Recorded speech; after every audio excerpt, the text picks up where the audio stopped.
Hey guys, welcome back to another Neverwinter Nights video. So I've actually gotten some feedback on my previous videos about the need for a sort of build discussion to talk about some of the more mechanics related decisions that I've made without really explaining them to the camera. So a few of the things is, for instance, why I was going Druid Monk. How I've built that class and how exactly that really interplays with the Saleron's Gambit module. So I've got the character generation page open here. So I guess the first thing to really discuss is what Saleron's Gambit, what that module really is like. It's a pretty combat heavy module. You don't really have any companions, at least not in the first chapter. And you really go through the entire first chapter as just level 1. I think I've touched on that before. There's 5 chapters of Saleron's Gambit. We're probably gonna make our way slowly, half an hour at a time, throughout each of those chapters. But pretty combat heavy, and it's interesting because I'm really a fan of building unorthodox sort of builds for Neverwinter, and especially ones that may not fit the module, but they're interesting to play. And Druid Monks especially they're interesting, right? They're actually a pretty powerful class, especially since both Druids and Monks really can utilize Wisdom, and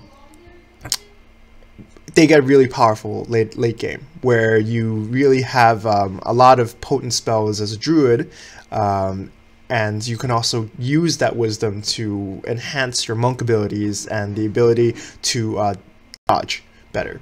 So in the context of Saleron's Gambit, though, it's pretty difficult because Druids and Monks are pretty weak in the early game, right? You don't really have the attack bonus to leverage how often a Monk attacks, and you don't really have the offensive spells to really make use of the Wisdom that you have. And especially at level 1, right? Like level 2 is pretty weak by itself when you take one level of Druid, one level of Monk. Level 1 is also pretty bad because you don't even have the Monk dodge abilities. You don't have the Flurry of Blows, which allows you to attack faster. So instead, you really just start out with the basic Druid, and you have to leverage your spells very well, as well as your animal companion. So that's pretty much why I found it pretty interesting to play that sort of class combo in Saleron's Gambit, mostly because it's challenging. I've played Neverwinter for a long time, probably 6 years or so, give or take, on and off, playing a lot of fan modules that have been put up on the Vault, and I'll put the link in the description about what the Vault is and how you can download all the custom content you could ever want in Neverwinter. But because I've played so much and I've built all these class combos, nowadays I really like getting a challenge, trying new combinations of classes in modules that you're not really supposed to play them in. So that's really the motivation behind it. I'll just start quickly to kind of go through I'm already in the class creation page. I went through the really cosmetic stuff, like gender is really cosmetic here. There's really no impact. I'm just gonna click human for giggles. Pick a random portrait, and really the important part here is explaining what I prioritized in the build. So in the alignment, in order to build a Druid Monk, for those of you who already understand D&D, you have to be lawful to be a Monk, and you have to be neutral to be a Druid. So really lawful neutral is your only choice.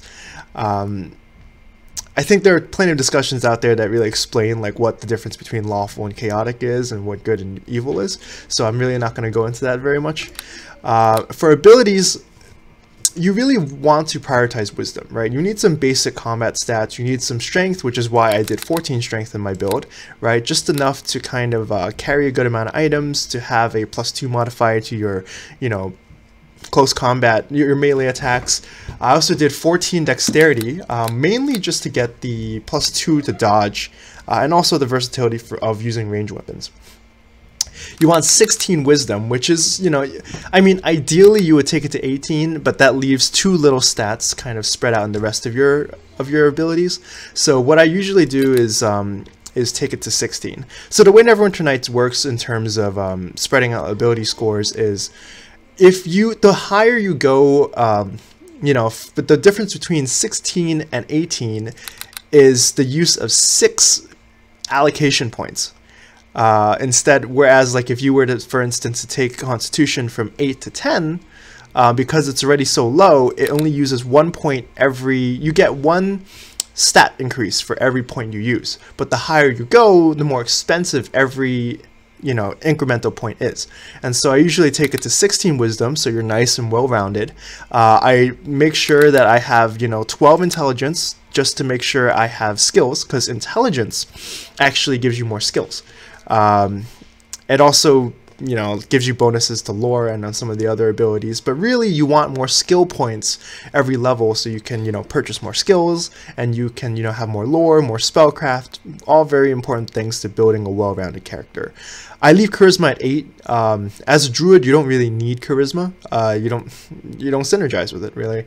It's really, if you ever get charisma, it would be to improve your persuasion, improve your bluff. But you can really, like, intelligence helps with that, right? Because if you have more skill points to allocate, you don't actually need to invest in charisma, and you'll just add the points in with your, you know, bonused up intelligence. And the remaining 2 points I usually take to Constitution.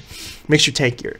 That extra +1 modifier gives you 1 extra HP per level, which is really important for survivability. It's a difference between, you know, 8 HP and 9 HP at level 1, but at level 5, it's a difference between possible 40 to a possible 45.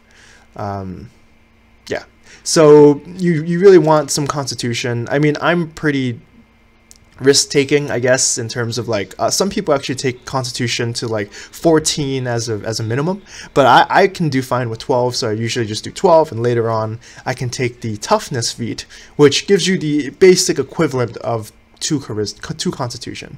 So that's the prioritization there, right? Wisdom is your priority. Better spells, higher, you know, armor class as a monk, and, you know, more spells. So in terms of skills, I actually like this to leave a surplus, because monks have the ability to take tumble.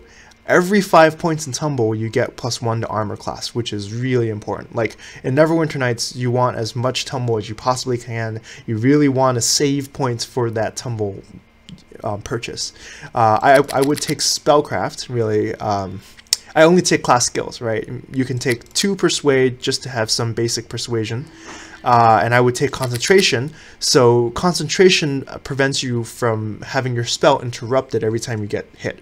And, you know, since monks, you're a melee class, you really want some basic concentration. So the things to focus, right? I won't go too much into every single skill. I'll just talk about which ones you really need. Concentration to prevent your spells from getting disrupted. You want some basic heal just to make your healing kits more effective. You can choose to take lore. Lore allows you to identify items without going back to a shopkeeper. So if you're gonna be spending a lot of time in dungeons, you don't think you're really gonna get any lore potions, you can really like invest in lore to, you know, avoid going back to town a lot. Spellcraft, and then later on tumble. So I usually, so this looks like a decent surplus to save for when I take a monk level, because I also want to take hide, move silently, and tumble, and also a little bit of listen to get, you know, the ability to hear stealth enemies later on. So I'm just going to leave everything as is, 2 persuade, 4 spellcraft, 4 concentration, and 2 heal, and just, you know, leave the rest for when I get my monk levels, because I really want those other skills. In terms of feats, you need spell casting feats. So the things to really give yourself an option, you've got some options. You can take blind fight to allow you to hit enemies that are concealed, like enemies that are invisible, shadows, specters. This is really important. You have to take it at some point if you want to be melee. You're going to want your spell casting feats, so mostly spell penetration, right? You're going to have fewer druid levels than, you know, a full focus druid would have, so you want as much spell penetration as possible. You also want toughness at some point, right? Like, it's not, none of these are like necessary level 1 picks, but they're useful, and you really should take it at some point in your journey. So spell penetration, and then after spell penetration, greater spell penetration. If you know you're going to be casting a certain amount of spells a lot, you can take spell focus, which would actually allow you to specialize in a certain school. I've actually built druids that were focused in necromancy, mainly because I used infestation of maggots way too much, using basically maggots to drain their constitution until they die. It's a stylistic choice. I would, in my run through, I think I took spell penetration and also, I believe, spell focused necromancy. But stylistic, right? Really, you've got a number of options, right? But like I said, if you want an extra armor class, you can take dodge. So blind fight, dodge. You can take meta magic later when you have more spells. This allows you to actually, you know, modify your spells in different ways. Like extend spell makes them last twice as long. Later, you can get empower spell that allows you to add 50% potency to your damage spells. You can take maximize to later on, like I don't actually have it in the list right now because my spell level isn't high enough, but maximize allows you to hit the maximum damage on a spell. So yeah, I would just focus on the ones I mentioned before. Spell focus if you really want to, it's really optional. Spell penetration is a definite must at some point, and also greater spell penetration, which makes your abilities pierce spell resistance. It gets really annoying later on when you fight drow, when you fight skeletal warriors, which actually have surprising spell resistance. Your spells will fizzle and they'll do nothing, and as a spellcaster you need your spells to do something. So spell penetration feats are a must, and then later on you'll want to take toughness. Anything else is optional. The ones that I listed are really some of the best options you can take at, you know, with this build. So yeah, that's pretty much it. You know, I'll show you after this pane that, you know.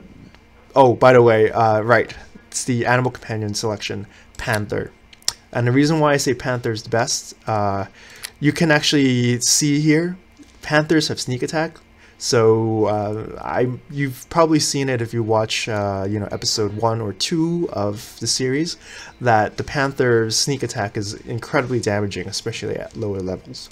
Later on, your Panther will have a harder time hitting things, but especially for survivability on the lower levels, Panthers are really strong. Dire Rats also have sneak attack, and they also have a diseased bite, but I haven't really found that they are, you know, that much more effective than the Panther, besides the fact that they're probably more accurate because they're smaller. The smaller a creature is, the more accurate it can hit something, and the harder it is to hit it, which makes sense. Dire Wolves, they're really just, it's like having an extra fighter. I don't really find it that useful. Spiders have web and poison attacks, but again, it's up to you, right? It's got spot, it's got hide. If you want a poisoning source and some crowd control, you can take the spider. But my personal preference, besides, you know, and the brown bear is also a fighter. Everything else is really subpar. Badgers, wolves have a fear howl that's not really that effective. Boars have ferocity, it's not really that strong. Actually, hawks have a lot of skills. You can see here, listen, spot, search, hide, move silently. If you're lacking in this skill category, you can take a hawk just to give you, you know, compensate for your lack of skills in those areas. But really, my personal preference, a panther. And that's it. Everything else is just customization, so you know, you don't really need me to elaborate too much on that. But I did want to publish this video separately from the series in case some of you guys actually want to know how I think about the build. And I also wanted to keep it separate so that people who only want to see gameplay don't have to suffer through my explanations. So, as always, thank you guys for watching. I'll be posting, you know, another episode very soon. So, I'll see you guys on the next one. Peace.